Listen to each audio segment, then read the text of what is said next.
কয় আমি আল্লাহ তাআলা তোমাকে সুস্বাগতম যে জানাবো, জানানোর পরে এক জায়গায় তোমাকে বসতে দেব। যেই জায়গাটা বসবি ওই জায়গাতে যেই জিনিসের জন্য যুবক ভাইরা পাগল পারা দুনিয়ার বুকে লাথি মারার এখনো তোমাদের সময় হলো না। এত ওলামায়ে কেরাম কুরআনী মাহফিল, তারপরেও তোমাদের বোঝার জন্য একটু সমস্যা কেন বুঝে আসতেছে না। আল্লাহ বলেন যে এমন জায়গায় বসতে দেব আপনারা আমার সামনাসামনি, আমি আপনাদের সামনাসামনি। এবার আল্লাহ তাআলা বলতেছেন, ও জান্নাতি যুবক, তোকে যেদিকে বসতে দিছি তোর মুখ ঘিরা মুখামুখি হইয়া হুরি নুরি বসতে দিব, তোদের দিকে শুধু তাকায়াই থাকবে, অন্যদিকে কোনো তাল দিবে না। মুত্তাকিইনা আলাইহা মুতাকাবিলিন। এরপরে আল্লাহ তাআলা বলেন, ইয়াতুফু আলাইহিম বিলদানুন মুখাল্লাদুন।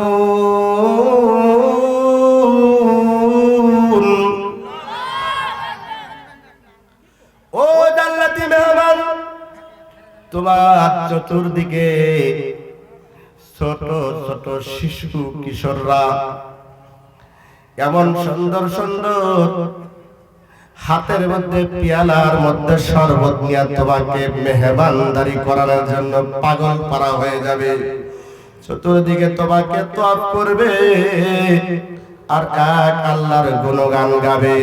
তোমাকে মেহমানদারি করার জন্য এত সুন্দর ব্যবস্থাপনা আমি জান্নাতের মধ্যে করে রেখে দিয়েছি।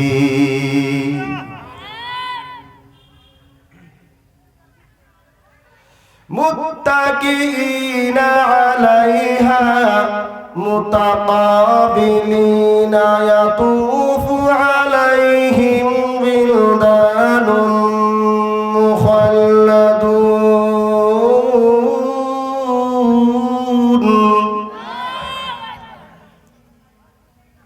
এরপরে আল্লাহ তাআলা পরের আয়াতে বলতেছেন, ওয়া ফাকিহাতিন কাসীরা লা মাকতুআতিন ওয়ালা মামনুআহ।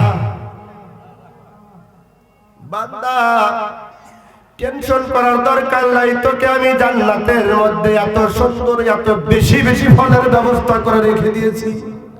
ওয়া ফাকিহাতিন কাসীরা, অনেক ফলের ঢের থাকবে।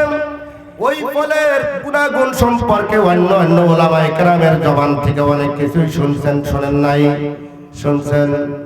এরপরে আল্লাহ তাআলা আরেক আয়াতের মধ্যে বলেন, শুধু ফলমূলি দেওয়া হবে না, আর এমন ফল দেওয়া হবে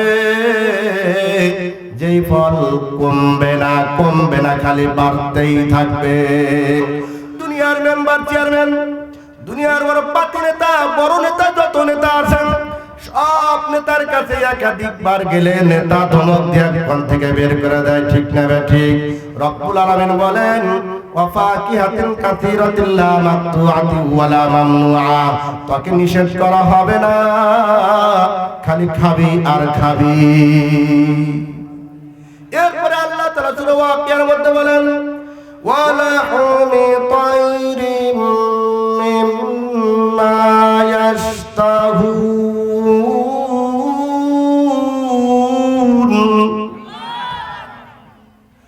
ওই আকাশ থেকে পাখি গোলাম হেলিকপ্টারের মতো লাগবে, জান্নাতি বলবে, ও জান্নাতি ভাই কোন দিকে তাকায়া থাকো, আমার দিকে তাকাও।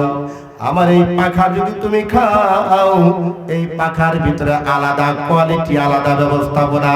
জান্নাতি বলবে, পাখি রে তোর এই পাখার মধ্যে কি ব্যবস্থাপনা আছে আমাকে বলো।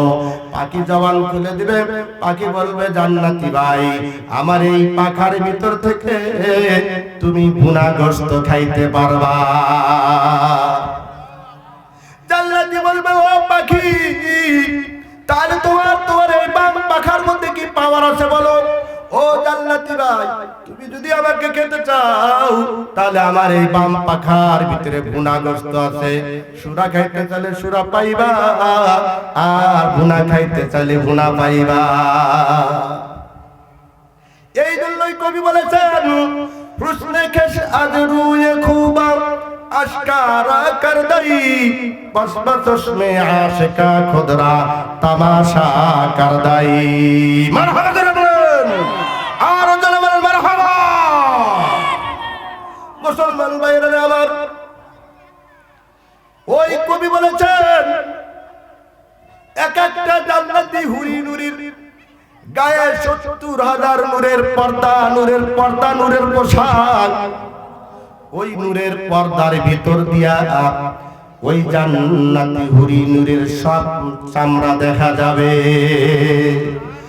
মুফাসসিরিন ইকরাম বলেন শুধু চামড়াই দেখা যাবে না ওই জান্নাতি হুরি নুরির ৭০,০০০ নূরের পর্দা ভেদ করে তার চামড়া ভেদ করে তার গোশত পর্যন্ত দেখা যাবে শুধু তাই নয় গো ওই তার চামড়া ভেদ করে গোশত দেখা যাবে শুধু গোশতই দেখা যাবে না তার হাড্ডি পর্যন্ত দেখা যাবে শুধু হাড্ডিও দেখা যাবে না হাড্ডির ভিতরে মগজও দেখা যাবে এত সুন্দর উজ্জ্বল করে আল্লাহ তাআলা বানাইছেন দুনিয়ার যুবক তোমার জন্য আল্লাহ তাআলা একটা অপশন পাঠাইছে রে যুবক আল্লাহ বলেন